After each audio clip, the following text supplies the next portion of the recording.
जय श्री राम, जय हनुमान। हर हर महादेव।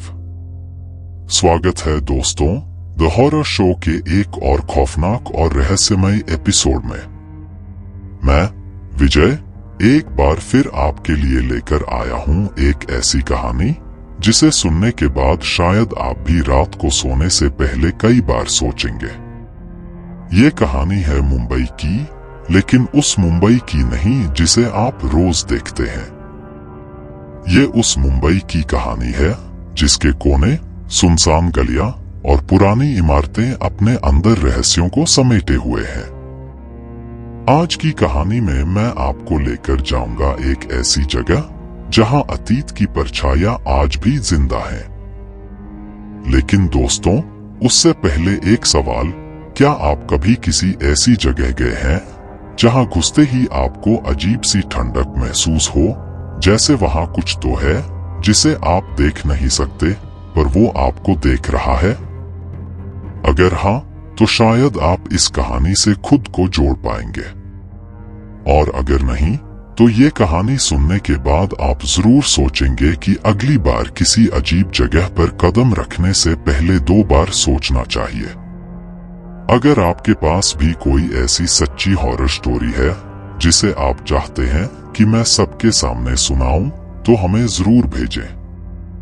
हम आपकी कहानी को दुनिया के सामने जरूर लाएंगे।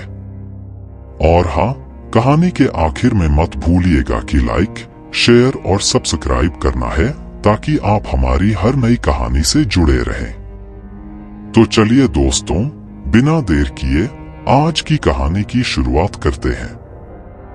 आज की कहानी का नाम है सिडनी अपार्टमेंट का खौफनाक रहस्य। मुंबई एक ऐसा शहर जो अपनी रफ्तार और भागदौड़ के लिए जाना जाता है। दिन हो या रात, इस शहर में हलचल कभी बंद नहीं होती। पर इसी भागती दौड़ती मुंबई में कुछ ऐसी जगहें हैं जहां जाने से लोग डरते हैं। इन्हीं जगहों में से एक है माटुंगा का पुराना सिडनी अपार्टमेंट। सिडनी अपार्टमेंट, जो बाहर से देखने में एक साधारण पुरानी इमारत लगती है, लेकिन इसके अंदर का माहौल बेहद अजीब है। पुराने लोगों के अनुसार ये इमारत 70 साल पुरानी है। इसका अतीत उतना ही डरावना है जितनी कि ये इमारत खुद। साल 1989 की बात है। इस इमारत के तीसरे माले के फ्लैट नंबर 13 में एक नवविवाहित जोड़ा रहने आया था, अर्जुन और उसकी पत्नी किरण। अर्जुन एक बैंक में काम करता था और किरण गृहिणी थी। शुरुआत में सब कुछ सामान्य लग रहा था, लेकिन कुछ ही महीनों बाद अर्जुन और किरण के साथ कुछ अजीब घटनाएं होने लगी। रात के समय अर्जुन को अक्सर ऐसा महसूस होता कि जैसे कोई उनके घर में चल रहा है। कभी कभी दरवाजे पर जोर जोर से खटखटाने की आवाज आती, लेकिन जब वो दरवाजा खोलते तो कोई नहीं होता। किरण ने एक दिन अर्जुन को बताया कि उसने घर में किसी की परछाई देखी है। जब वो पलटकर देखती तो कोई नहीं होता, लेकिन उसे ऐसा महसूस होता कि कोई उन्हें देख रहा है। अर्जुन ने शुरुआत में इन बातों को गंभीरता से नहीं लिया। उसने सोचा कि शायद ये उनकी सोच का नतीजा है या फिर कोई बाहरी शोर शराबा होगा। लेकिन एक रात ऐसी घटना घटी जिसने उनके जीवन को पूरी तरह बदल कर रख दिया। वो एक बरसाती रात थी। तेज हवाएं चल रही थीं और बिजली कड़क रही थी।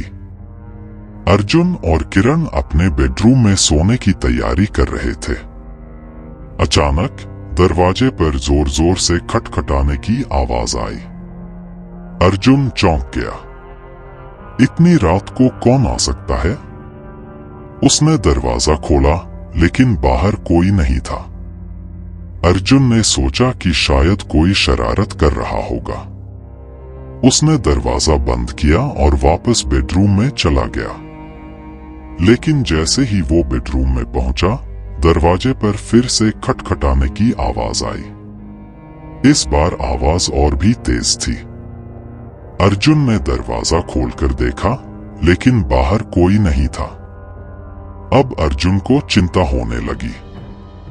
उसने दरवाजा बंद किया और जैसे ही पलटा, उसे बेडरूम के कोने में एक सफेद साड़ी पहने महिला खड़ी दिखाई दी। उसकी आंखें एकदम ठंडी और भावहीन थीं, जैसे वो किसी दूसरी दुनिया से आई हो।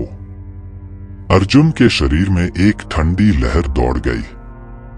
किरण ने भी वो महिला देखी और दोनों डर के मारे चिल्लाते हुए बाहर भागे।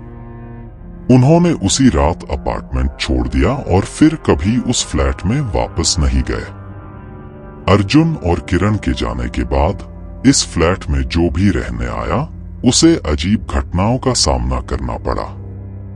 किसी ने बताया कि रात के वक्त घर में चलने की आवाजें आती थीं, तो किसी ने बताया कि उन्होंने दरवाजे के बाहर किसी की परछाई देखी।